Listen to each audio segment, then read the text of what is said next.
પ્રથમ તો આપ સૌને અભિનંદન આપવા એટલે ઘટે કે આવા બપોરના સમયે પણ ખૂબ મોટી સંખ્યામાં આપ બધા આટલો લાભ લેવા માટે બેઠા છો.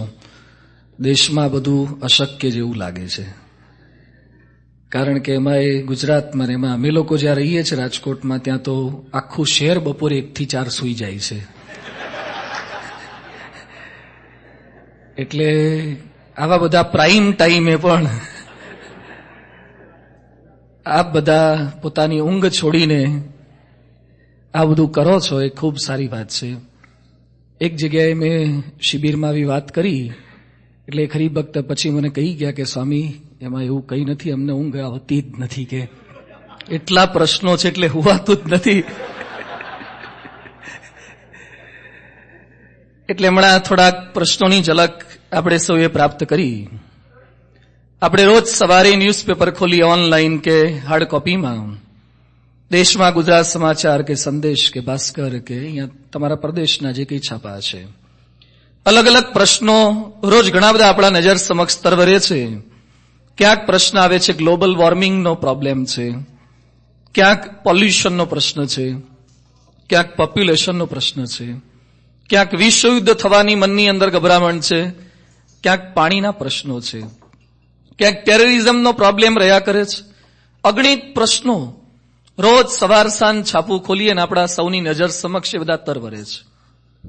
પણ મારે કંઈક વિશેષ વાત એ કરવી છે કે 2 વર્ષ પહેલા જ્યારે બોમ્બેની અંદર તાજ હોટલની અંદર આતંકવાદીઓ આવ્યા, એ લોકોએ આખી હોટલ કબજે કરી અને એ સમયે બધા જ ચેનલવાળા, મીડિયાવાળા આ જ કવરેજ એ લાઈવ ટેલિકાસ્ટ કરતા હતા.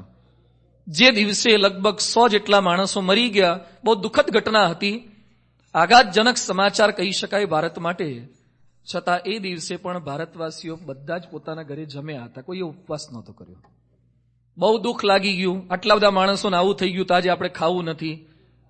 એવો પ્રશ્ન, દેશનો પ્રશ્ન પણ આપણને એટલો નડતો નથી. પણ જો તમારા ઘરમાં એકબીજાના બોલા થયા હશે, જમવાનો એક દાડો બંધ રહેશે. દેશનો પ્રશ્ન આપણને નડતો નથી, નડે છે આપણને આપણા ઘરનો પ્રશ્ન. દેશની ચિંતા, વિશ્વની ચિંતા કરનારા ઘણા છે. આપણે આપણા ઘરથી પહેલા ચેરિટી બિગિન્સ એટ હોમ, આપણાથી શરૂઆત કરીએ. બહારથી બધું સારું દેખાય છે, અંદર પરિસ્થિતિ વિપરીત છે. અમે એકવાર પધરામણી કરતા હતા, એક ભાઈના ઘર ઉપર બધા અહીંયા તમારે નંબર લખે છે. દેશમાં તો જાત જાતના નામ લખ્યા હોય, ક્યાંક કેટલાક લોકો અક્ષરધામ લખે ને બધું, દીકરા દીકરીના નામ પણ લખતા હોય. ઘર ઉપર નામ લખે ને સ્ટીલની કે પ્લેટ ઉપર, અથવા પેઇન્ટિંગ કરતા હોય છે. એક ભાઈના ઘર આગળથી અમે પસાર થતા હતા, એક લખાણ વાંચ્યું, વિશિષ્ટ લખાણ. મેં પહેલી વાર આવું લખાણ વાંચ્યું. શબ્દ શું લખ્યો તો? હાશ. હાશ બોલીએ ને આપણે, આમ કંઈક કામ કર્યા પછી, થાક્યા પછી બોલે હાશ, એમ એણે હાશ લખ્યું હતું.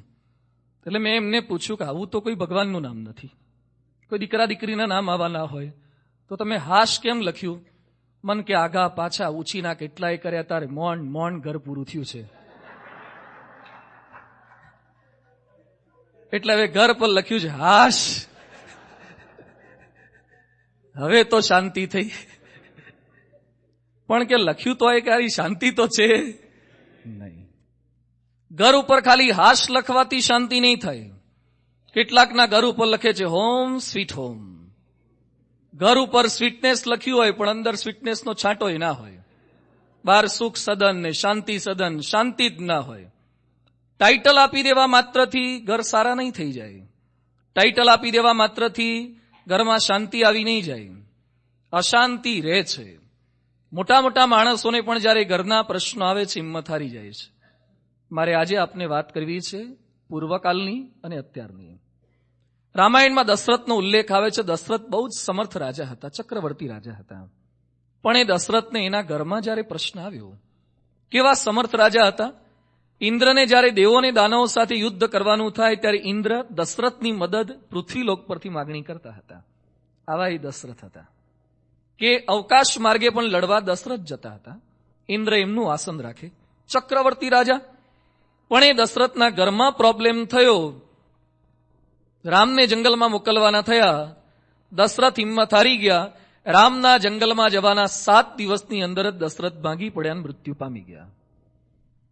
રાક્ષસોને મારી શકાય પણ ઘરના નાના પ્રશ્નોને ઉકેલવાને એ અત્યંત અઘરું છે. અબ્રાહમ લિંકન, અમેરિકાના તમામ પ્રેસિડેન્ટની અંદર સારામાં સારા પ્રેસિડેન્ટ કહી શકાય અબ્રાહમ લિંકન હતા. અને લિંકન જે પરિસ્થિતિમાં ઉછેર પામ્યા છે એ તમામ વિદ્યાર્થીઓને પ્રેરણા આપે એવું છે. લિંકન એટલા ગરીબ હતા, એની માતા ઝાડની છાલ ઉપર થોડું ઘણું લખી કરીને એને શીખવાડતા હતા. એબીસીડી એ રીતે શીખ્યા હતા. એ પરિસ્થિતિમાં પણ માણસ બહાર નીકળ્યો, વકીલાતનો ધંધો કર્યો, એમાં ફાવ્યા નહીં, બીજા ધંધા કર્યા, એમાં ફાવ્યા નહીં, રાજકારણમાં કેટલી નિષ્ફળતા છતાં એ માણસ આ લેવલ સુધી પહોંચી ગયો, પ્રેસિડેન્ટ બની ગયો, રંગભેદની નીતિ દૂર કરવા માટે સેક્રિફાઈસ કેટલું કર્યું. પણ એ લિંકને એકવાર આત્મહત્યા કરવાનો પ્રયત્ન કર્યો હતો. લિંકન મરવા જતા હતા. કેમ? કારણ કે એના પત્ની બહુ વિચિત્ર મળ્યા હતા. કદાચ આખા દેશને કંટ્રોલ કરી શકાય, પણ ઘરની અંદર શાંતિ જાળવવી ને. દુનિયાના માણસો તમને નોબેલ પ્રાઇઝ પણ આપી દે, ઓસ્કાર એવોર્ડ આપે કે તમે નોબેલ પ્રાઇઝ વિનર છો. દુનિયાના ગમે તેટલા મેડલ મળ્યા હોય, પણ ઘરવાળા જ્યાં સુધી સર્ટિફિકેટ ન આપે ને ત્યાં સુધી કોઈ જ સર્ટિફિકેટ કે મેડલ કામ લાગતા નથી. એ બધું ખાલી શોકેસમાં મૂકવા જેવું જ હોય. ઘણીવાર આપણા જ મેડલથી આપણને ફટકારે.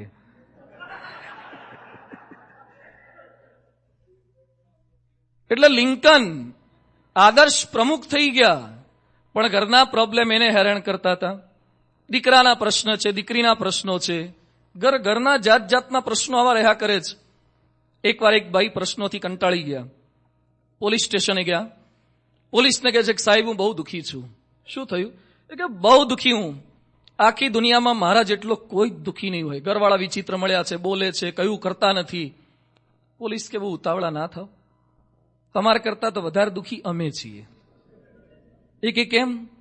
કે તમે ફરિયાદ તો કરી શકો છો ને.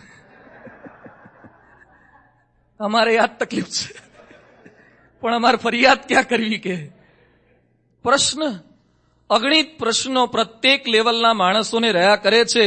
હસું છું એટલે માની ન લેશો કે સુખી છું હું, રડી નથી શકતો એટલો દુઃખી છું હું. ચાર્લી ચેપ્લિન એમ કહેતા, ચાર્લી ચેપ્લિન બોલતા કે આખા વિશ્વને હું હસાવી શકું, પણ આખું વિશ્વ ભેગું થાય તો મને ન હસાવી શકે. ક્યાંથી હસે? કારણ કે 3 વાર છૂટાછેડા લીધા હતા. ઘરના પ્રશ્નો, બીજી બધી વાતો કરવી સહેલી છે, પણ ઘરની અંદર પ્રશ્ન જાતના માણસોને રહ્યા કરે છે. માણસો એમ માને છે કે સારી રીતે લગ્ન થાય તો શાંતિ રહે. પેલા એરેન્જ મેરેજ થતા હતા. ઘણા બધા આમાં મોટા ભાગના તો એના બાપુજીએ જ ગોઠવણ કરી હશે, ઘણા જોવાઈ નહીં ગયા હોય, પણ ચાલે છે, હજી સુધી ચાલે છે. અને પછી લવ મેરેજનો ટ્રેન્ડ આવ્યો. એરેન્જ મેરેજમાં કે આપણને ગમે ને એવું પસંદ થઈ જાય, એટલે એરેન્જ મેરેજ, લવ મેરેજ આવી ગયા. કેટલાય દિવસ સુધી ફરે કરે, ગમે તે રાખે નહીં તો ફરતી પાછું બીજે. આ બધું લવ મેરેજ આવ્યા. પણ તમે ગમે તેવી રીતે મેરેજ કરો, કંકોત્રીઓ છપાવો. હમણાં જે ખરી ભક્ત અમને ત્યાં દેશમાં પ્રસાદીની કરવા લઈ આવ્યા, આમ ખોલે ને અંદરથી મ્યુઝિક વાગે લગ્નનું, ગૃહ શાંતિના મંત્રો સંભળાય. આવી જાતની 1000 રૂપિયાની કંકોત્રીઓ છપાવો. કોઈએ લગ્ન ન કરે એવા લગ્ન કરો. તમારા અમેરિકામાં જ એક ભાઈએ લગ્ન કર્યા કે દુનિયામાં કોઈએ ન કરે ને એવા કરવા છે. કેવા? તો કે હવામાં લગ્ન કરવા છે. પણ ઘરમાં લગ્ન કરવાના હોય, ચોરીમાં કરવાના હોય, હવામાં. તે પ્લેનમાં ઉડ્યા, એને ઘરવાળી પ્રેમિકા બે. પછી એ ઉપરથી પેરાશૂટ પહેરીને પડવાનું, અને પછી હવામાં એકબીજાની આંગળી પર વીંટીઓ પહેરાવાની. તે ભેગો બામણને લીધો. વિધિ કરાવે કોણ?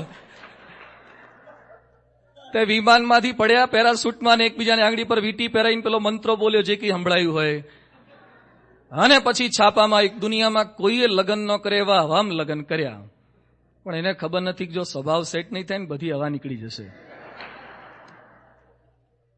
હવામાં લગ્ન કરે, કેટલાક પાણીમાં લગ્ન કરે છે. અમારા બોમ્બેની અંદર એક ભાઈએ ચોપાટીમાં દરિયામાં અંદર ગયા, સ્વિમિંગ કોસ્ચ્યુમ પહેરીને, 35 ફૂટ ઊંડે પાણીમાં એકબીજાને વીંટી પહેરીને ત્યાં લગ્ન કર્યા.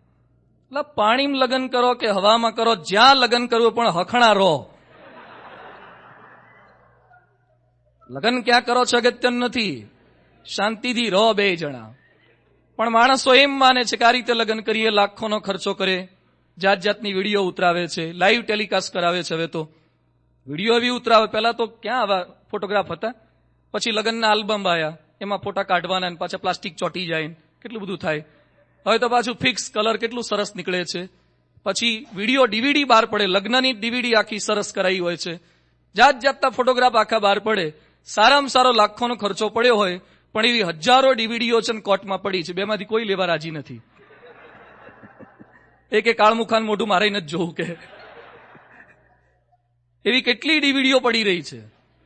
તમે ડીવીડીઓ તૈયાર કરાવો, લાઈવ ટેલિકાસ્ટ કરાવો એટલે કે લગ્ન લાંબુ ચાલે, કશું જ નથી એવું. ગમે તેટલો ખર્ચો કર્યો છતાં લાંબુ ના ચાલે. અશાંતિ રહ્યા કરે છે, પ્રશ્નો જાત જાતના આ ગૃહ કુટુંબના રહ્યા કરે છે. લગ્ન કર્યા હતા, ગૃહસ્થાશ્રમનો શરૂઆત કરી, મનમાં એમ હતું શાંતિથી રહીશું, પણ શરૂ કર્યા પછી કેટલા પ્રશ્નો થાય છે. હમણાં વાત કરી પ્રશ્નનું કારણ કોણ છે. કેટલાક લોકો દીકરાઓને કારણ માને છે, દીકરાઓ એના મા બાપને કારણ માને છે. કેટલીક વહુઓ એ સાસુને કારણભૂત ગણે છે. સાસુ એમ કે છે કે વહુ આજકાલની આયેલી અમને હાચવતી નથી. બધા એકબીજા ઉપર દોષારોપણ સતત કર્યા જ કરે છે. પ્રશ્નનું કારણ કોણ, આજે આપણે એ સમજવું છે. નેપાળની અંદર થોડાક વર્ષો પહેલા નેપાળનો રાજકુંવર દીપેન્દ્ર, એણે પોતાના સગા માતા, બેન, ભાઈ, બીજા જે કઈ સગાવાલા હતા 7-8 જણાની હત્યા એણે કરી નાખી. કારણ શું? કારણ એને દેવિયાની સાથે લગ્ન કરવા હતા, એની માએ ના પાડી, ગમ્યું નહીં, એમાં બધાને ઉતારી પાડે, મારી નાખ્યા. આમાં પ્રશ્નનું કારણ પુત્ર છે. ક્યાંક પુત્ર જવાબદાર છે, ક્યાંક પિતા જવાબદાર છે, ક્યાંક પતિ જવાબદાર છે. ઇન્ડિયાની અંદર ભારતીય મેજર સરોજા, જે કોમનવેલ્થ ગેમ્સની અંદર મેલબોર્નની અંદર 2006માં રમવા ગયા હતા, એના પતિ કર્નલ શૈલેન્દ્ર લશ્કરની અંદર કર્નલ તરીકે ફરજ બજાવે, એના ઘરવાળા મેજર તરીકે હતા સરોજા, અને શૂટિંગની અંદર ત્યાં રમવા માટે ગયા, જીત્યા. આ બાજુ એના પતિને ખબર પડી કે શૂટિંગમાં ગોલ્ડ મેડલ મળ્યો છે. એણે પોતાના પત્નીના બધા જ ફોટોગ્રાફ જે ઘરમાં હતા બધા તોડી નાખ્યા, એના પર પગ નાખ્યા, કચ્છર ઘાણ વાળી નાખ્યો. કેમ? મારા કરતા આગળ નીકળી ગઈ. ક્યાંક પતિ જવાબદાર છે, ક્યાંક પત્ની જવાબદાર છે, ક્યાંક સાસુ જવાબદાર છે, ક્યાંક સસરા જવાબદાર છે. 85ની સાલમાં બાપા લંડન પધાર્યા હતા. એક હરિભક્તના ઘરે બાપાને સંતો હતા. બપોરે જમવાનો સમય થયો એટલે સંતોએ હરિભક્તને વાત કરી કે વાસણ લાવો, બધા હરિભક્તોને જમાડવા છે. એટલે હરિભક્તે એક કબાટ ખોલી આપ્યો અને કબાટમાં બધા વાસણ જોયા. એટલે સંતોએ કીધું ઠાકોરજી માટે નથી જોઈતા, હરિભક્તોને જમાડવા છે. વાસણ ચાંદીના હતા. એટલે પેલા હરિભક્તે શું કીધું, સ્વામી અમારે તો ઠાકોરજીના ચાંદીના અને હરિભક્તોના ચાંદીના છે. જેટલા 15-20 હરિભક્તો બધા આવેલા હતા ને બધાને ચાંદીના વાસણ, થાળી, વાડકા બધામાં જમાડ્યા. તે દેશના બધા જ હરિભક્તોએ ઘેર ફોન કરીને કહી દીધું કે આજે તો ચાંદીમાં ખાધું. એટલા રાજી થઈ ગયા બધા. પછી રાત્રે બાપા સુવા જતા હતા ત્યારે સંતોએ બાપાને વાત કરી કે સ્વામી આ જેના ઘરે આપણે ઉતર્યા છીએ ને હરિભક્તો બહુ સુખી છે, ચાંદીના વાસણમાં તો બધા હરિભક્તોને ખવડાયું. સ્વામી કે સંતો બાંધી મુઠ્ઠી રાખની ને ખુલ્લી રાખની. શું થયું પણ બાપા? સ્વામી કે 5 દાડાથી અહીંયા રોકાયા છે, રોજ મારા ખોળામાં માથું મૂકીને રડી જાય છે.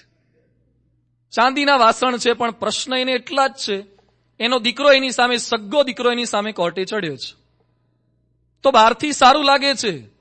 આજે અનિલ અંબાણી, મુકેશ અંબાણી, બહારથી સારું લાગે. હું જો જામનગર રિલાયન્સ રિફાઇનરીમાં ગયો હતો, આખી રિફાઇનરી અમને બતાવી. પછી મેં રિલાયન્સમાં પૂછ્યું કે તમે લોકો કયું નેટવર્ક વાપરો છો, ટેલિકોમ્યુનિકેશન? એટલે મને પેલો ગાઈડ શું કે સ્વામી અમે એરટેલ વાપરીએ છીએ. આપણા દેશમાં એરટેલ ને વોડાફોન ને હચ ને BSNL ને બધું છે ને. એટલે મેં કીધું તમે તો રિલાયન્સ જ છે અને રિલાયન્સ ઇટસેલ્ફ ટેલિકોમ્યુનિકેશન કંપની, તો તમારે એ જ વાપરવું જોઈએ ને. એ વખતે મુકેશ અંબાણીના માણસે અમને શું વાત કરી, સ્વામી પહેલા તો રિલાયન્સ જ વાપરતા હતા, પણ મુકેશ ને અનિલ વચ્ચે ઝઘડા થયા એટલે રિલાયન્સના બધા જ ગૂંચડા કાઢી નાખ્યા અને એરટેલ ફિટ કરાયું છે. બહારથી બહુ સારું દેખાય છે. આ તો અનિલ અને મુકેશ હાઈટ પર બિરાજમાન છે એટલે એના પ્રસંગો છાપામાં આવે. આપણા કોઈના છાપે જ છાપામાં બીજું કંઈ આવે જ નહીં. આપણી આ જ વાતો રોજ આવે. પણ સતત ઝઘડા એ રહ્યા કરે છે અને પછી ડિવોર્સ સુધી પહોંચી જાય છે. પછી વિવેક સાગર સ્વામી ઘણી વાર કહે છે કે લગ્ન પહેલા તો આમ સતત કેવો પ્રેમ હોય, લેટર લખે, હવે તો SMS આવી ગયા છે, ટેક્સ્ટ કરે, અને એમાં તમે તો ચંદ્રમુખી જેવા લાગો છો. અને પછી થોડોક ટાઈમ થાય પછી એ ચંદ્રમુખી સૂરજમુખી થાય, પછી લગ્ન થાય એટલે જ્વાળામુખી ફાટે ને પછી અંતર્મુખી થઈને બેહી જાય. એટલે આ બધું એવું છે. એટલે બહારથી શરૂઆતમાં પ્રેમ દેખાય. અમારા રાજકોટની અંદર રેસકોર્સ છે, ઘણા માણસો દોડવા જતા હોય ને ફરવા જતા હોય, એટલે ઘણા ત્યાં બાંકડે બેઠા હોય, એટલે તમે રોડ પરથી જાઓ એટલે કેવું લાગે, કેટલા સુખી છે આ લોકો. નહીં, ઘણા બાંકડે બેઠેલા જો 2 જણા બેઠા એટલે લાગે બહુ સુખી હોય. એટલે અમે કહીએ છીએ કે જેટલા બેઠા હોય છે ને બધા કઈ સુખી નથી હોતા.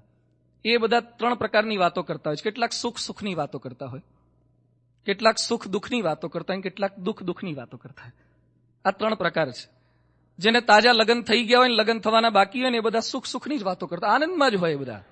એને કઈ તકલીફ હજી આવી જ ના હોય, એટલે સુખ જ હોય એ લોકોને તો.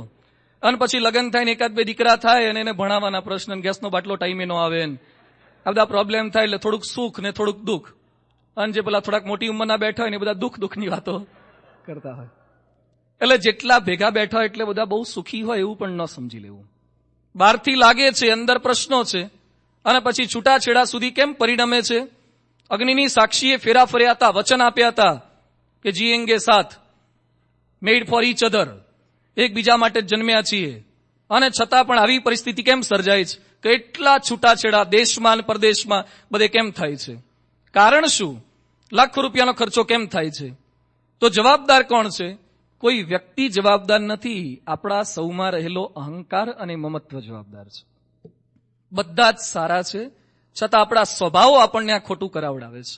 અહંકાર અને મમત્વ, રામાયણમાં ઉલ્લેખ આવે છે કે કઈ ખૂબ સારા હતા. કઈકઈએ ભગવાનને કેવી પ્રાર્થના કરી હતી, ભગવાન જો મને બીજો જન્મ મળે તો બીજા જન્મે રામ મારો દીકરો થાય, ભરત મારો દીકરો ના થાય. કઈકઈએ ભગવાનને આવી પ્રાર્થના કરી. રામ બહુ જ ગમતા હતા, છતાં પેલી મંત્રા આવી અને કાનમાં શબ્દો નાખ્યા, બરાબરનું ઓઇલિંગ કર્યું, અને પછી કઈકઈની મતિ ભ્રમી ગઈ. જે કઈકઈ રામને દીકરા તરીકે માંગતા હતા એ જ કઈકઈ એમ બોલ્યા કે રામને 14 વર્ષ માટે જંગલમાં મોકલો. ઘણીવાર આપણે શું પ્રાર્થના કરી છે, ભગવાન કાચું મકાન છે પાકું કરી દો ને, પોતાનું થઈ જાય પાકું કરી દો. કદાચ તમારું કાચું મકાન હશે તો ચાલશે, પણ કાચા કાન નહીં ચાલે. કઈ કાચા કાન ના થયા. મંથરાએ વાતો કરી, સ્વીકારી લીધી, અને રામ માટે આવી બધી ભાવના કરી. રામાયણમાં બધાના મૃત્યુ બતાવ્યા છે, મંથરાનું મત બતાવ્યું. મંથરા હજી જીવે છે. ખાલી મંથરા જીવતી નથી, મંથરોય જીવે છે. કેટલાક મંથરાઓ હોય છે ને મંથરોય હોય છે. એવા ચેતતા રહેજો. તમારી આજુબાજુમાં તમારો ઘર સંસાર તોડાવે એવા માણસોની વાતો સાંભળશો જ નહીં. તમને પ્રેમથી બેસવા આવે ને પછી તમારા ઘરના સભ્યનું ઘસાતું બોલે, નેવર હિયર ધેટ. આપણા ઘરના સભ્યનું એ ઘસાતું શું બોલે? ઓળખીએ તો આપણે ઓળખીએ, આપણા ઘરનાને એ ક્યાંથી ઓળખવાનો? એની વાતો સાંભળી અને આપણે આપણા ઘરના સભ્યો ઉપર આરોપ શું કરવા લગાવીએ છીએ? ક્યારે કાચા કાનના ન થતા. કાચા કાનના થાય એટલે ઘરમાં પ્રોબ્લેમ આવવાના જ. અહીંયા એ લખે છે કે અહંકાર અને મમત્વ. અહંકાર જાગ્રત થઈ ગયો. મહાભારતની અંદર ધૃતરાષ્ટ્ર અને પાંડવો સગ્ગા ભાઈઓ હતા, છતાં ધૃતરાષ્ટ્ર એમ બોલ્યા કે મામકાહ પાંડવાશ્ચ, મારા અને પાંડવોના. જ્યાં મારાપણાની ભાવના આવશે ને ત્યાં ઝઘડા થશે જ. 2 સગ્ગા ભાઈ સાથે રહેતા હોય અને ભાઈઓના દીકરા રહેતા હોય ને એક નાના રમકડા માટે ઝઘડો થાય, એક ઢીંગલા કે વિમાન માટે, અને મારા છોકરાને ન આપ્યું ને તારા છોકરાને આપ્યું. આ મારા છોકરાને ને તારા છોકરાની ભાવના જયારે જાગશે ને એટલે ઝઘડા શરૂ થવાના જ. મારા તારા ભૂલી જાઓ અને આપણા શબ્દ જયારે આવી જશે ત્યારે પ્રશ્ન એ ટળશે. અહંકાર અને મમત્વ એ આપણને ઝઘડા કરાવે છે. અને અહંકાર અને મમત્વ ક્યારે ટળે? મહારાજ અંત્ય 39માં લખે છે, અહમ અને મમત્વ એ માયા છે. ટળે ક્યારે? સત્સંગ કરીએ ત્યારે માયા ટળે છે. મોટા પુરુષના આદેશ પ્રમાણે ચાલીએ, ઘર સભા કરીએ, પરસ્પર સમજવાની કોશિશ કરીએ તો આ થાય. પ્રશ્ન માત્ર એના છે કે આપણે એકબીજાને સમજી શકતા નથી. માણસ સમજવાની જો ટેકનિક આવી જાય ને તો કોઈ પ્રોબ્લેમ એને રહેતા નથી. જવાહરલાલ નહેરુએ પોતાના એક પુસ્તકમાં લખ્યું છે. હવે જવાહરલાલ નહેરુના એક્ઝેક્ટ શબ્દો હું બોલું છું, એક વડાપ્રધાનના શબ્દો વાંચું છું. જવાહરલાલ નહેરુ શું લખી ગયા હતા? હું એને બરાબર સમજી શક્યો નહીં. એને એટલે એમના ધર્મપત્ની કમલા નહેરુને. જવાહરલાલ નહેરુ કહે છે કે હું એને સમજી શક્યો નહીં. એ નથી ત્યારે તેને સમજવા મથું છું, પણ એ હયાત હતી ત્યારે એને સમજવાની પૂરતી કોશિશ મેં કરી નહીં. કમલા અત્યંત સ્વમાની અને અત્યંત સંવેદનશીલ હતી. હું મારી જાતને બહુ જ બુદ્ધિશાળી ગણતો અને તે ઓછી ભણેલી છે તેમ માનતો, એટલે મારી અને એની વચ્ચે આજ સુધી કદી સંવાદ રચાયો જ નથી. એક દેશનો વડાપ્રધાન કેવો નિષ્ફળ થયો છે. કેવા વાક્યો લખે છે કે મારી પત્નીનું સમજી શક્યો નથી. માણસો સમજી શકતા નથી પરસ્પર એકબીજાને. જ્યારે સમજવાની ભાવના આવી જાય કોઈ પ્રશ્ન નહીં રહે. આપણે અવારનવાર બાપાનો પ્રસંગ કહીએ છીએ કે બાપા આણંદમાં પધરામણી કરીને આવ્યા, બપોરે 2-2:30 વાગે જમવા બેસતા હતા, પેલા હરિભક્ત આવ્યા, સ્વામી મારા ઘરે આવવાનું રહી ગયું. બાપા કે આવી ગયા? એ કે ના સ્વામી મારા ઘરે આવવાનું રહી ગયું. સંતો કે આવી ગયા? એ કે તમે આવ્યા હતા પણ હું ઘરે નહોતો. તમે નહોતા તમે અમે શું કરીએ? એ કે અત્યારે જ આવો. સંતો કે સાંજે નીકળશે ત્યારે તમારું ઘર રાઉન્ડમાં લઈ લેશે. એ કે સાંજે મારે બહારગામ જવાનું છે, અત્યારે જ આવો. બહુ સમજાયા, કોઈ રીતે ન માન્યા.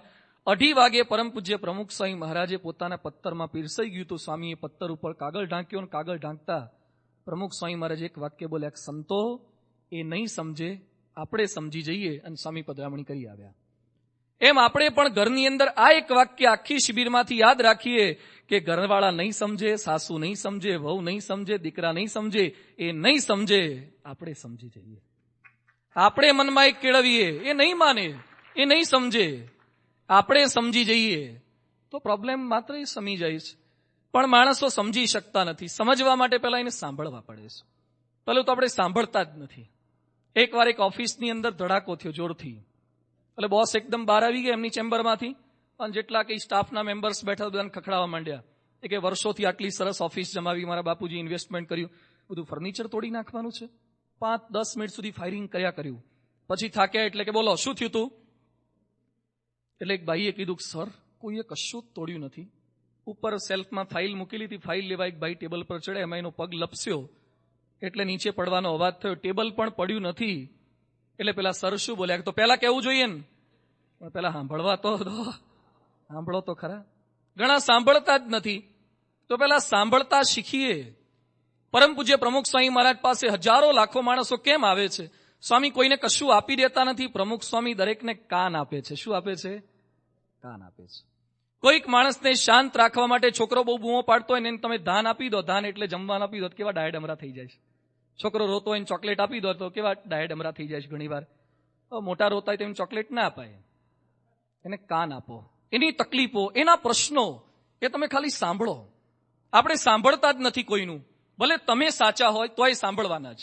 એકની એક વાત હોય તોય સાંભળવાની. બાપા આગળ બધા કેટલી વાર એકની એક વાત કરે, છતાં સ્વામી દરેકને કાન આપે છે. તમે ખાલી કાન આપી દો ને એમાં અડધો હળવો થઈ જશે. એને એમ થશે કે આ મને સાંભળે છે તો ખરા. ઘણા બધાની ફરિયાદ શું હોય છે કે અમને સાંભળતા જ નથી. તો પહેલા સાંભળતા શીખીએ. ઘણા એકનું જ સાંભળે છે, બધાનું સાંભળતા નથી. પાછા અમુકના કાન એવા હોય છે, કાણા જુદા જુદા રાખ્યા હોય છે. આમ તો બધાનું એક સાથે જ સંભળાય. એટલે ઘણાની ફરિયાદ એવું હોય છે કે એમનું જ સાંભળે છે, અમારું તો સાંભળતા જ નથી. તો દરેકનું સાંભળો. એકવાર બાપના દીકરો બંને ડ્રોઈંગ રૂમમાં બેઠા હતા અને રસોડામાંથી કંઈક ડબ્બો પડવાનો અવાજ થયો, કંઈક પડવાનો અવાજ થયો. એટલે બાપે દીકરાને પૂછ્યું કે બેટા જોતો રસોડામાં શું થયું છે? એટલે દીકરો કે રસોડાની અંદર મમ્મીના હાથમાંથી ડબ્બો પડી ગયો છે. એટલે એના બાપ કે હવે રસોડામાં તારી માએ છે અને તારી પત્ની પણ છે, 2 જણા રસોડામાં છે. તું હજી તો રસોડામાં ગયો નથી, અને ત્યાં પાછા વિડીયો કેમેરા નથી, લાઈવ ટેલિકાસ્ટ આપણે 2 બેઠા બેઠા જોઈએ. છતાં તે એવું કેમ કહી દીધું કે તારી મમ્મીના હાથમાંથી ડબ્બો પડ્યો છે? એ કે પછી ખખડાવાનો અવાજ નથી આવ્યો ને એટલે. એ કે જો મારી ઘરવાળીના હાથમાંથી પડ્યો હોત તો વારો નીકળી જાત. હા તો મારી માએ પાડ્યો છે એટલે એને કોણ ખખડાવે? સાંભળતા જ નથી. અમારાથી તો ભૂલ થાય જ નહીં, અમે ભૂલ કરીએ કોઈ નહીં. બીજા નાના ભૂલ કરે તો ક્યાં કરવાના, બોલ્યા કરવાના.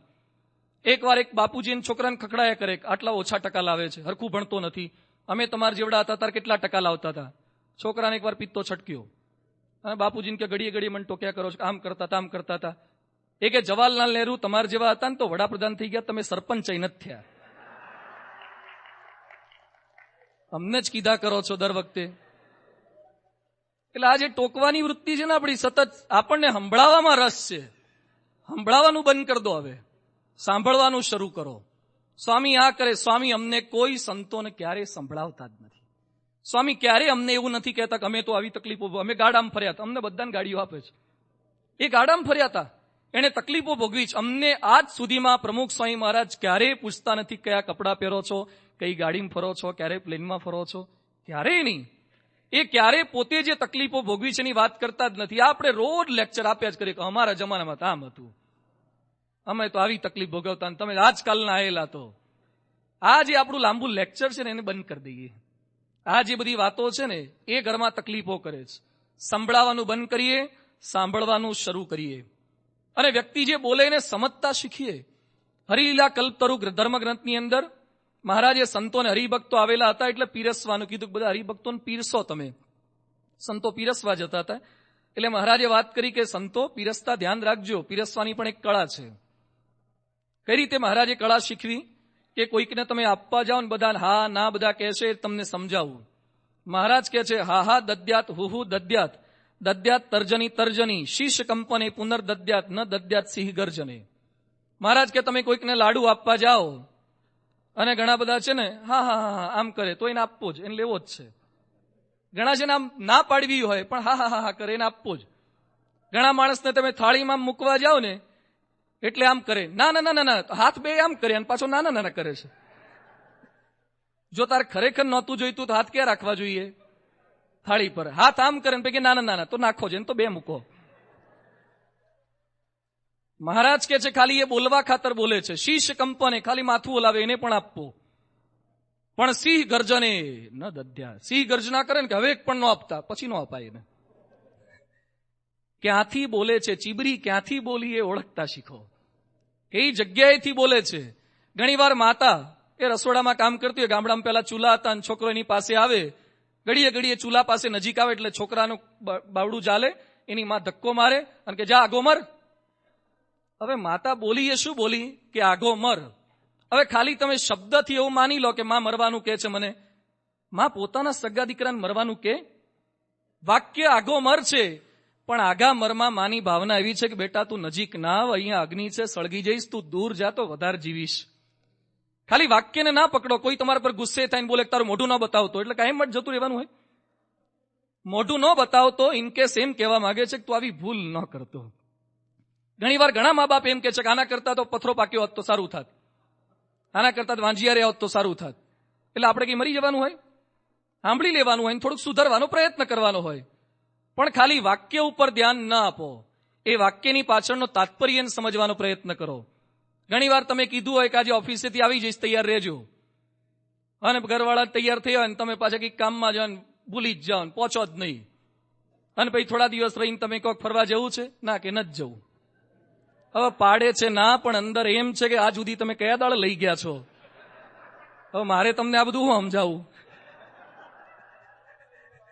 એટલે પાડે છે ના પણ એની અંદર શું છે? હા લઈ જ જાઓ, જવું જ છે અમારે. એટલે ક્યાંક હામાં ના હોય છે ને ક્યાંક નામાં હા હોય છે. એ શબ્દને ઓળખતા શીખવાનું તો વ્યક્તિના કુટુંબની અંદર ક્યારેય પ્રશ્ન થતા નથી. ઘરના પ્રત્યેક સભ્યો એકબીજાની લાગણીને સમજી શકે તો કોઈ પ્રશ્ન ના રહે. આજે પરિવારના પ્રશ્નો કેવા વધતા જાય છે. ઘરમાં સાસુઓના મા બાપના પ્રશ્નો. આજે દુઃખ સાથે કહેવું પડે કે આપણે એ હિન્દુસ્તાનના વાસી છીએ જ્યાં શ્રવણે પોતાના સગા મા બાપને કાવડમાં બેસાડી, ખભે બેસાડીને આખા ભારતની યાત્રાઓ કરાઈ. હવે કલ્પના કરીએ, આપણે વિચાર કરીએ કે શ્રવણના મા બાપનું વજન કેટલું હશે? પિતાનું 50 કિલો અને માતાનું 50, એટલું વજન તો હોય જ ને. એટલે 100 કિલો થયું, પ્લસ કરીએ એટલે. હવે 100 કિલો વજન ખભા ઉપર મૂક્યું હોય અને આખા ભારતની યાત્રા કરવાની હોય, આ ખાવાના ખેલ છે? મને તો પ્રશ્ન એ થાય છે કે યાત્રા કરાઈ શું કરવા? કેમ? કારણ કે મા બાપ તો આંધળા હતા. એને બહાર લઈ જાય, ઘરમાં રાખે, એને ગંગાજી તો દેખાવાના નથી, તો ગંગાનું પાણી ઘેર લાવી દેવાય. એને ત્યાં લઈ જવાની જરૂર શું છે? એને હિમાલય દેખાવાનું નહોતું, એને તિરુપતિ દેખાવાનું નહોતું. આંધળા મા બાપને પણ શ્રવણ યાત્રા કરાવે છે. એ શ્રવણના દેશની અંદર અત્યારે 80 લાખથી વધારે ગરડાઓ ઘરડા ઘરની અંદર રહે છે. શું હાલત છે? આવી પરિસ્થિતિ કેમ? શા માટે ભારતની અંદર કે અહીંયા વિદેશની અંદર પણ મા બાપને કેમ સાચવતા નથી? ઘર કુટુંબના મોટા મોટા પ્રોબ્લેમ શા છે? એક મા બાપની નાની ઝૂંપડીમાં 4 દીકરાઓ રહી શકે, પણ 4 દીકરાના 4 આલીશાન બંગલામાં મા બાપ સચવાતા નથી. વારા પાડે, મા બાપના વારા પાડે. મા બાપને ઘરમાં રાખીને કૂતરાને ફરવા લઈ જાય. સાચવતા નથી. જેણે જન્મ આપ્યો એને સાચવતા નથી. એની ટીકા ને એના પ્રત્યે એના સ્વભાવ બગડી ગયા છે. આજ મા બાપ પ્રત્યે લાગણી આવી. એક ઘરે અમે પધરામણી ગયા, એક કાકા બેઠેલા હતા 60-65 વર્ષના ખાટલામાં. તે પેલા હરિભક્ત અમને શું કે સ્વામી પ્રાર્થના કરો ને કે બાપુજીને બહુ તકલીફ પડે છે, સુખિયા થાય. તે પેલા કાકા મન શું કે સ્વામી ના કે મને તકલીફ નથી પડતી, એને તકલીફ પડે છે કે એને તકલીફ પડે છે એટલે મને ઉપર મોકલવા માંગે છે કે ઘણા અમને કહેતા કે સ્વામી પ્રાર્થના કરજો ને બાપુજી સુખિયા થઈ જાય. બાપુજી સુખિયા નહીં, તમારે સુખિયા થવું છે. હવે તમે કંટાળ્યા છો બહુ સેવા કરીને, એટલે આપણને આ ભાવના રહ્યા કરે. કારણ કે બહાર ફરવા જવાય નહીં, એને મૂકી રાખીને કઈ જવાય નહીં. આ પ્રસંગો કેવા બને છે, પોતાની સગી જનેતાને મારે એવા પ્રસંગો બન્યા છે, ખૂન કરી નાખે ત્યાં સુધી. અમદાવાદમાં એક ડોક્ટર દંપતીએ પોતાના 8 વર્ષના છોકરાને પૂછ્યું, અમે જયારે મોટા થઈશું ત્યારે તું અમારી સંભાળ રાખીશ? 8 વર્ષનો છોકરો શું કહે છે, daddy I will have to ask my wife. મારી ઘરવાળીને પૂછવું પડે તમને રાખવા કે નહીં. હજુ તો 8 વર્ષનો છે, છતાં કે છે ઘરવાળીને પૂછવું પડે. શું જમાનો આવ્યો છે. આણંદની અંદર એક વૃદ્ધાશ્રમની અંદર એક બેન રહેતા હતા. પછી રાત્રે અચાનક વહેલી સવારે જાગી ગયા, કેલેન્ડરમાં નજર પડી અને એ વખતે એમણે તાત્કાલિક એના ઘરે ફોન કર્યો. એટલે એમના દીકરાએ ઉપાડ્યો. કે કોણ? કે બેટા તારી માં બોલું છું. વૃદ્ધાશ્રમમાંથી એક બાઈ એના ઘરે દીકરાને ફોન કરે છે. કે શું હતું અત્યારે? કે બેટા મેં કેલેન્ડરમાં જોઈને મને યાદ આવ્યું કે આજે તો તારો જન્મદિવસ છે, એટલે મને એમ થયું કે સૌથી પહેલું હેપી બર્થડે હું તને કહું, એટલે બેટા મેં તને ફોન કર્યો છે. કે એમાં આટલી ઉતાવળ કરવાની શું જરૂર હતી? મારી 5-10 મિનિટની ઊંઘ બગાડી નાખી. એ સમયની માં કહે છે કે બેટા આજે તો તારી 5-10 મિનિટની ઊંઘ બગડી છે, આજથી 30 વર્ષ પહેલા તને જન્મ આપ્યો ત્યારે મારી આખી રાત બગડી હતી. યાદ આવે છે તને? આજે વિચાર કેમ નથી રાખી શકતા? મા બાપે આપણા માટે જે કષ્ટ સહન કર્યા છે. આણંદની અંદર ચરોતર ભૂમિ કરીને પેલું છાપું આવે છે, એમાં એક છોકરાએ એની માં ઘડીએ કહે કે તારા માટે આટલું કર્યું. છોકરો એની માને કે તું મને કહે છે કે આટલું દૂધ પીવડાવી, બોલ કે તાર દૂધનું બિલ કેટલું થાય છે. આ દૂધના માતાના છાતીના દૂધના બિલ આપવાના હોય. કે તું મને કહે છે કે પેટની અંદર 9 મહિના રાખ્યો તો, બોલ કે 10x15 ની ઓરડું મહિનાનું 300 રૂપિયા ભાડું, તારા પેટનું ભાડું કેટલું થાય? આ પેટના ભાડા ચૂકવવાના છે. આ ખાલી કલ્પનાઓ નથી, આ પ્રસંગો બની રહ્યા છે. મા બાપને સાચવતા નથી, કાઢી મૂકે છે. તો આપણા ઘરની અંદર ભૂલથી પણ આવી ઘટના ન બને. મહારાજે શિક્ષાપત્રીમાં લખ્યું જ છે, યાવત જીવેત, મા બાપ જ્યાં સુધી જીવે ત્યાં સુધી પ્રેમથી એમની સેવા સરભરા કરવી.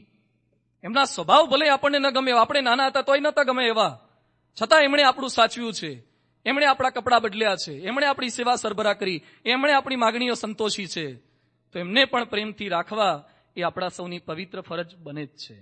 તો કુટુંબમાં મા બાપના જે કઈ પ્રશ્નો છે ટળી જશે. એને સાંભળીએ, એને સમજીએ. એની ઉંમર એવી છે એટલે લીધે થોડું ઘણું થાય છે આ બધું. ઘણી વાર આ બધી વાતો મેં કરી, ઘણી પારાયણમાં હું કરું છું આ બધી વાતો. એટલે પારાયણ પૂરી થઈને પછી જે ખુરશીઓ પર બેઠા ને મોટા મોટા ગરડા, એમાંથી એક ભાઈ મને કહેવાયા, મને કે સ્વામી આવું થોડુંક ચલાવી રાખો.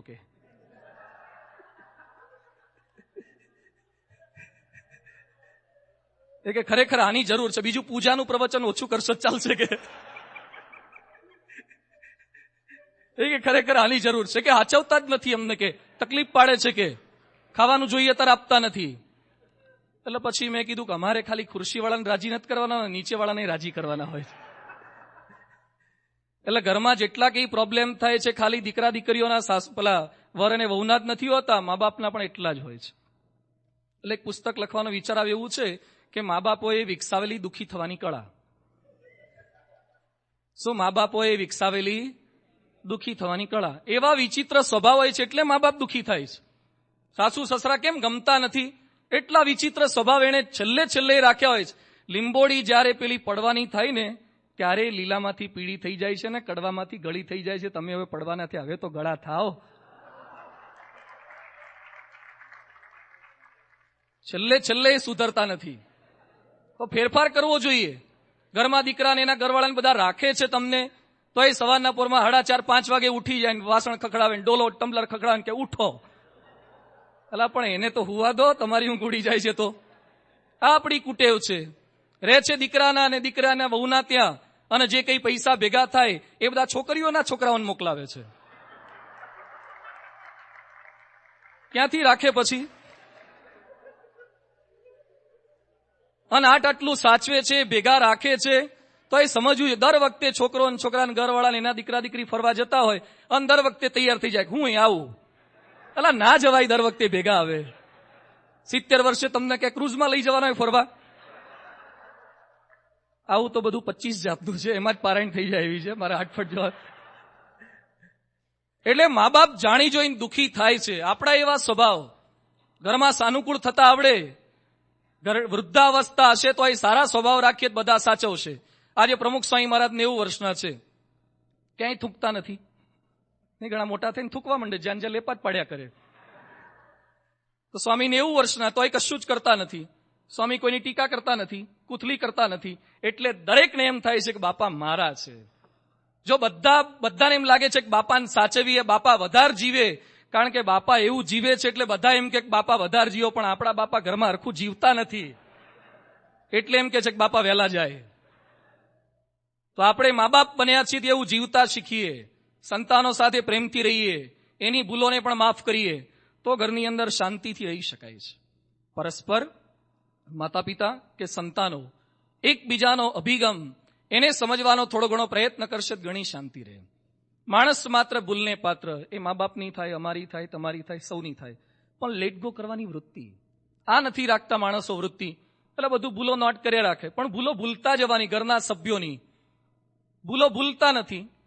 એકવાર પતિ પત્નીના લગ્ન થયા, પછી લગ્નમાં ઘણી બધી ભેટ સોગાદ આવે ને, એમાં 2 ડાયરી આવી, અક્ષર ડાયરી. પેલી ઘડિયાળો આવે કે કુકર આવે, આ બધું તો આવે, પણ ડાયરી આવી કે ડાયરી આપી છે, હવે શું કરશું? એટલે પત્ની કે એક કામ કરીએ, એક ડાયરી તમે રાખો ને એક ડાયરી હું રાખું. પછી શું કરવાનું? એ કે તમારે મારી ભૂલો નોંધવાની, હું તમારી નોંધીશ. અને પછી મહિનો પૂરો થાય ત્યારે ડાયરી એક્સચેન્જ કરવાની અને જોવાનું કે કોની કેટલી ભૂલો છે.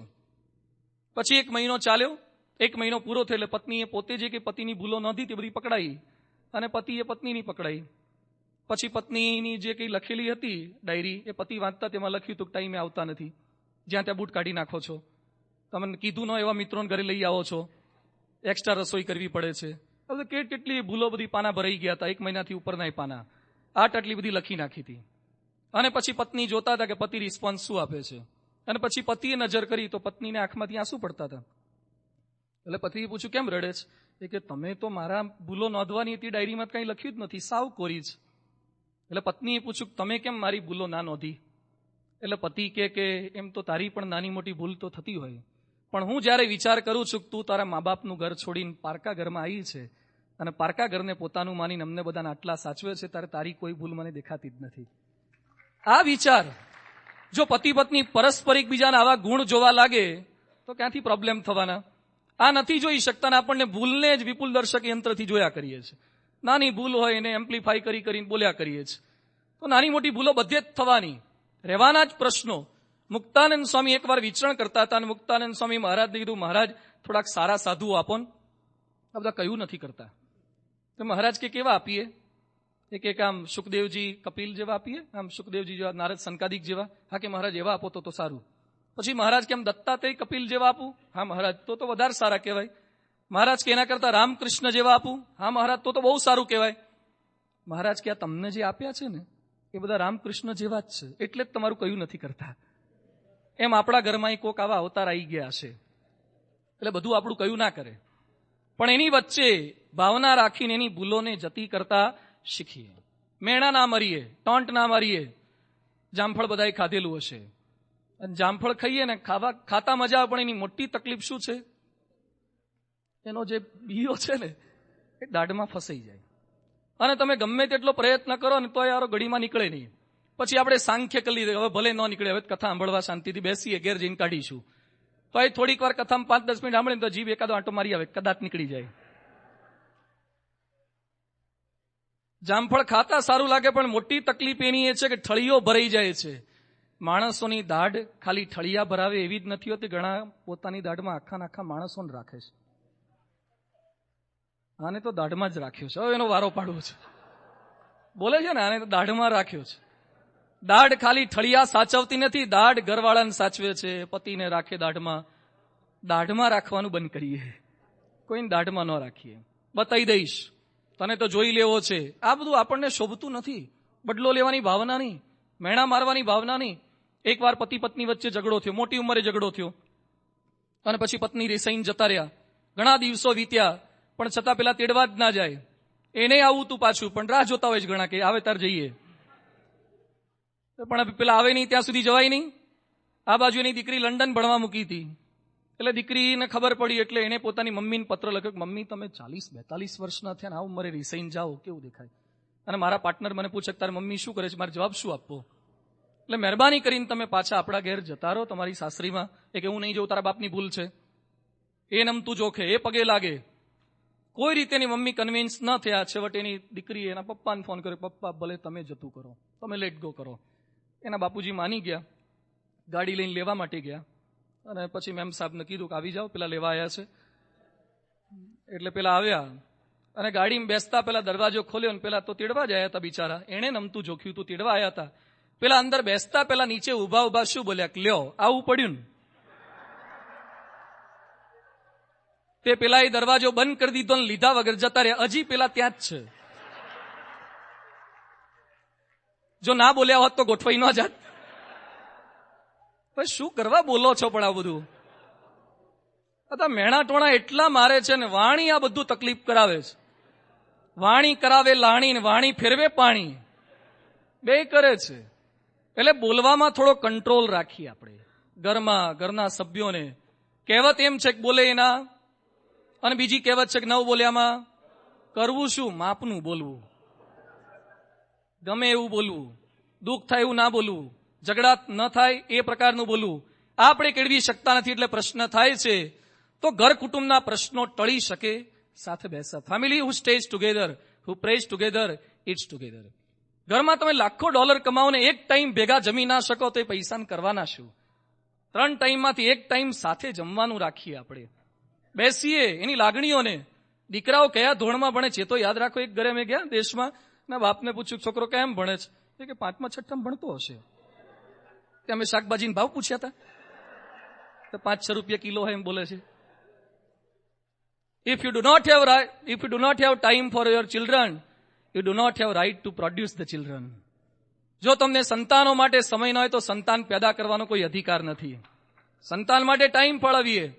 રોજ અઠવાડિયે છે ને એકવાર વીકેન્ડમાં લઈ જશે પેલી મેદી કાપવા માટે કાતર લઈને. અને મેદીના પેલા ઊંચા થઈ ગયા ને એના કાતરથી વાળ કાપશે ને ઘાસ કાપશે. લોન મોટી થઈ ગઈ એ કાપવાના વિચાર આવે. આપણા છોકરાના માથે જટિયા મોટા થઈ ગયા વિચાર આવે છે. એના માટે ટાઈમ ફાળવીએ, એની સાથે બેસીએ કરીએ તો પ્રશ્નો ઘણા એ સોલ્વ થશે. એટલે ઘણાના ઘરની અંદર સંતાનોના પ્રશ્ન છે. એટલે સ્વામી એક સુંદર ઉપાય બતાવ્યો છે, સત્સંગ, ઘર સભા. ઘર સભા કરવાનો પ્રયત્ન કરીએ. મેં સવારે પણ વાત કરી કે સ્વામીના ઉપાયો બહુ સામાન્ય લાગે છે પણ ઉકેલ આવે છે. ઘણા કુટુંબની અંદર ઝઘડા હતા, સાસુઓના, પતિ પત્નીના, દેરાણી જેઠાણીના પ્રોબ્લેમ હતા, પણ છતાં એ પ્રશ્ન ટળી ગયા. અમે ફ્રેઝનો જઈને આવ્યા વેસ્ટની અંદર. ત્યાં પ્રમોદભાઈ છે.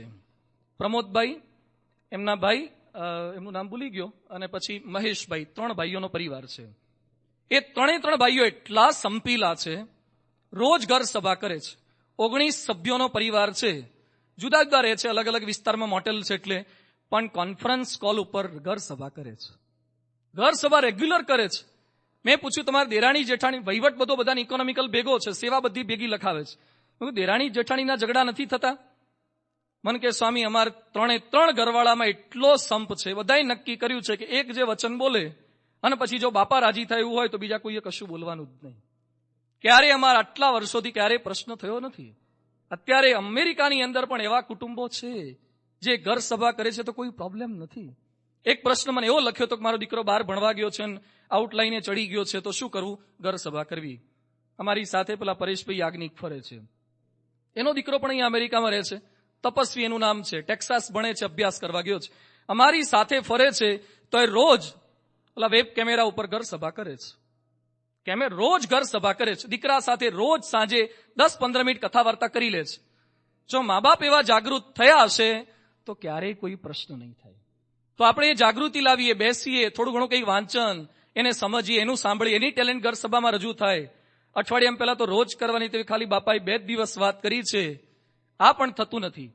ઘણા કીર્તન પાછા ગાય કે પ્રાણ માગે તો પ્રાણ પાથરીએ, કે બાપા માટે માથું આપી દે. હવે માથા અમારે ક્યાં ભેગા કરવા? માથા જોઈતા નથી, ખાલી ઘર સભા કરો. આમ બધું કીર્તનમાં બોલીએ, તું દિન કહે તો અને તું રાત કહે તો. આ કીર્તન છે ને બહુ સારું છે. ઓફિસમાં જાય ત્યારે બોસ આગળ કે તું દિન કહે તો, ઘરવાળા આગળ જાય ત્યારે કે તું દિન કહે તો. બધે આ કીર્તન કામ લાગે એવું છે.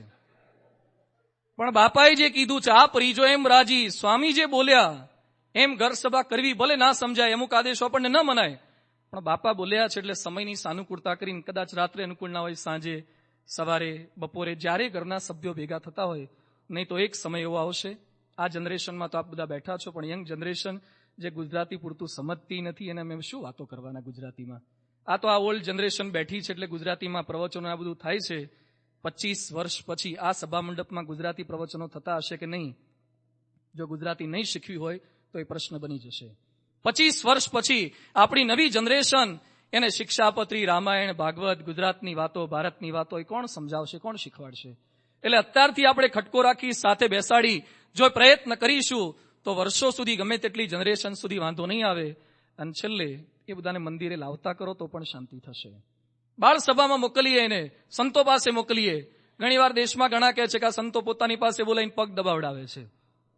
અમારે કોઈના છોકરા પાસે અમારા પગ દબાવવા નથી બોલાવતા, પણ ભવિષ્યમાં તમારા ગળા ન દબાવે ને એટલે બોલાવીએ છીએ. એ મોટા થઈને ગળા ન દબાવે, સામે ના પડે, એના માટે આ જનરેશનને સાચવવાની જ. સ્વામીજીને એ બધા બ્રહ્મચારી છીએ, 844 સંતો, છતાં બાળ મંડળો, કિશોર મંડળો, ભવિષ્યની જનરેશન સારી થાય એની ચિંતા સ્વામીએ કરી છે. વિવેકાનંદ સ્વામી તો શિકાગોમાં પ્રવચન કરીને જતા રહ્યા અને વિવેકાનંદ સ્વામી એમ બોલ્યા હતા, give me 100 Nachiketa, I will move the world. મને 100 નચિકેતા આપો તો વિશ્વની રોનક બદલી નાખું. એમને 100 નચિકેતા કોઈ આપ્યા નહીં. પ્રમુખ સ્વામી મહારાજે 100 નચિકેતાઓ આપો એવું બોલ્યા નથી. સ્વામીએ 1,00,000 નચિકેતાઓ તૈયાર કર્યા છે. દેશ વિદેશની અંદર આ જનરેશન સ્વામીશ્રી તૈયાર કરી રહ્યા છે. એટલે આપણે સંકલ્પ કરીએ, બીએપીએસના પરિવારના પ્રત્યેક પરિવાર આદર્શ હોય. ઘણા અમને કહી જાય છે કે તમે જાત જાતના ભાષણ કરો છો પણ તમારા હરિભક્તો ઝઘડે છે. અંદર અંદર એમને જ સંપ નથી, સાસુઓના ઝઘડા ચાલ્યા કરે છે. તો મોટો તિલક ચાંદલો કરવાની એમ કો બંધ કરી દે. બહારથી મોટો ભપકાદાર તિલક ચાંદલો કરીએ, ઘરમાં મા બાપને સાચવીએ નહીં. એ તિલક ચાંદલો શીખવતો નથી. આવું અહીંયા જાત જાતની પારાયણો કરીએ અને ઘરમાં સાસુઓના ઝઘડા થતા હોય, આમ કાર્યકર હોય, નિર્દેશિકા લેવલ સુધીના કોર્ડિનેટર થઈ ગયા હોય અને ઘરમાં મા બાપને સાચવે નહીં. એ સત્સંગ શીખવતું નથી. ધર્મ એટલે જીવન જીવવાની એક વસ્તુ છે, એને એપ્લિકેબલ કરીએ ઘરની અંદર. તો આજે આપણે સૌ સંકલ્પ કરીએ. એટલો સરસ સમાગમ આપણને મળ્યો છે. મેરા પરિવાર સુખી પરિવાર. પાકું મકાન એટલે શું? ગુજરાતમાં આપણે સિમેન્ટની જાહેરાત આવે, Hathi cement, Ambuja cement, compressive strength વાળી, અને હાથી સિમેન્ટની જાહેરાતમાં લખે મજબૂતી એવી ઠસોઠસ ટકે, વર્ષો શું ટકે? ઘર ટકે, ઘરવાળા નો ટકે. ભૂકંપ પ્રૂફ મકાન બનાવે છે ઘણા. આપણે એલએમાં મંદિર બનાવીએ છીએ ને, આઇસોલેટર મૂક્યા છે. આઇસોલેટર 9 રિક્ટર સ્કેલ સુધીનો ભૂકંપ આવે ને છતાં મંદિર આમ 1-2 ફૂટ આમ આગુ પાછું થશે પણ મંદિરમાં તિરાડ નહીં પડે. પ્રમુખ સ્વામી એવું મંદિર બનાવી રહ્યા છે એલએમાં. આઇસોલેટર મૂક્યા છે. આજે શિબિરમાં આપણે સંકલ્પ કરીએ કે આપણે પણ આપણા કુટુંબમાં આવા આઇસોલેટર મૂકી દઈએ. ગમે તેવા ભૂકંપ આવે ને પણ આપણા પરસ્પરના સભ્યોમાં ક્યારેય તિરાડ ન પડે, આપણો પરિવાર એક આદર્શ પરિવાર બની રહે. તો આપણે સૌ પણ ભગવાનને પ્રાર્થના કરીએ, મેરા પરિવાર સુખી પરિવાર. આપ સૌ ખૂબ મુમુક્ષુતાથી આ સત્સંગનો લાભ લો છો. પૂજ્ય ડોક્ટર સ્વામી પ્લેનમાં મેં પ્રશ્ન પૂછ્યો તો, સ્વામી તમારી આ વખતની યાત્રાનું મુખ્ય મિશન શું છે? એ વખતે ડોક્ટર સ્વામી બોલ્યા હતા કે મારા મનમાં એક જ વિચાર રહે છે કે બીએપીએસના હરિભક્તોના ઘરમાં પણ જે હજી થોડા ઘણા ઝઘડા ચાલે છે, અમારા પર એટલા લેટર આવે છે, બાપા પર લેટર આવે છે, તો મારા મનમાં એમ રહ્યા કરે છે કે બીએપીએસના હરિભક્તોને અંદર અંદર કુટુંબમાં ઝઘડા છે એ બધા જ બંધ થઈ જાય એવું મારા મનમાં રહ્યા કરે છે. બધા જ આજે સંકલ્પ કરીએ. આપણે ઘર સભા કરવી છે. હવે તો ઘર સભાનું ઓનલાઈન આપે છે. યુવતી મંડળે બહુ જ સરસ મટીરિયલ નેશનલમાંથી તૈયાર કર્યું છે. બાળકો માટેનું મટીરિયલ જુદું, એડલ્ટનું જુદું, મોટાનું નાના ભેગા બેઠા એનું જુદું.